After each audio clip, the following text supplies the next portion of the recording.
All So, right. oh yeah, go ahead. I forgot I'm not going next. Yeah.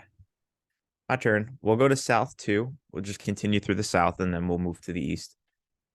South 2 has Houston, Orlando, and Santos Laguna. So let's start off with Liga MX. As Andrew said, let's start off with the weak teams. Santos Laguna last season in the Apertura finished in third, and the Clausura they finished 13th. For a key player for me, I've gone for Juan Bruneta. The Argentine was brought in officially this season for about 2.5 million euros. He was the top rated player in the Clausura last season, and already has a goal this season as well. I think he'll be a key player in their attack. For Orlando, they are currently seventh in the Supporter Shield and fifth in the East. Uh, I think they've been making a strong push lately. I think they had a little bit of a slow start to the season, but they are starting to look like the team that we were expecting at the start of the season. Key player for me, the young Uruguayan Facundo Torres. He is the guy that is meant to be the star of this team, and he has all the pieces around him to make him the star. I think he will be the key player in the attack, and I think this will be a great chance for him to kind of put his name on the map as the superstar or of Orlando.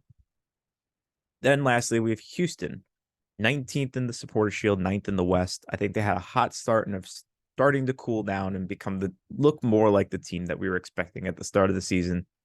Key player for me, Hector Herrera. When he is playing well, I think Houston is a much more dangerous team. However, I think it will be dependent on how much he's playing. I feel like he hasn't played a ton this season. I don't know if it's through injuries, but he will definitely be super key for them because if he's playing well, I think the rest of the team will be much more dangerous. Uh, yeah, and that's about it.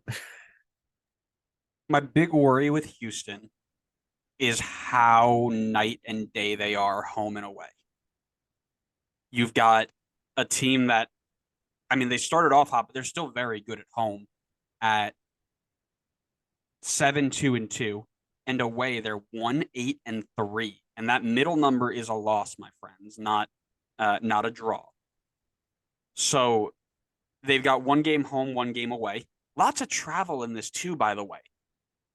Over 10 days, Houston's traveling to Florida, coming back, and then playing a home game in um in their own home stadium.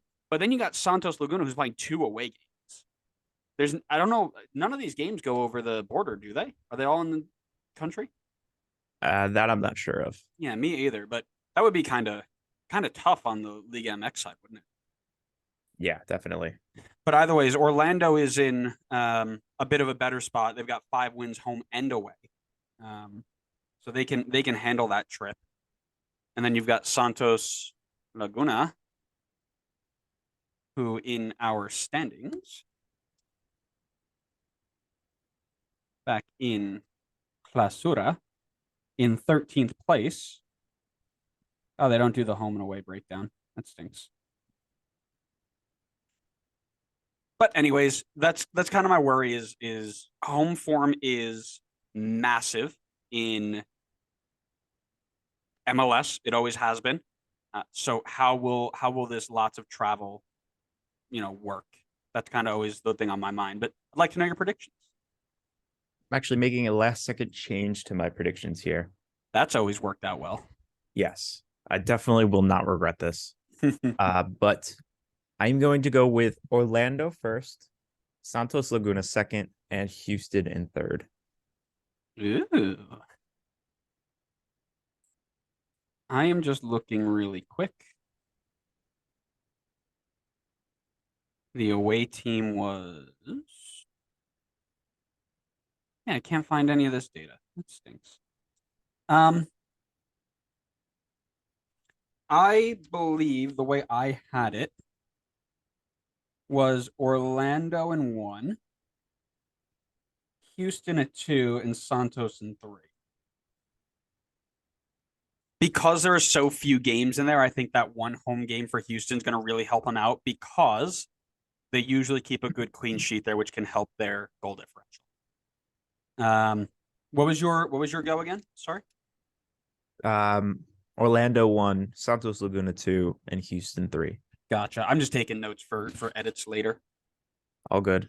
But Yeah, I I just don't trust Houston's form. I know that they are definitely much better at home, but their last 5, they have 3 losses, 2 draws, 0 wins in their last 5. So Yep, they're up and down for sure. But Benny Ball never dies, so you never know. it's true.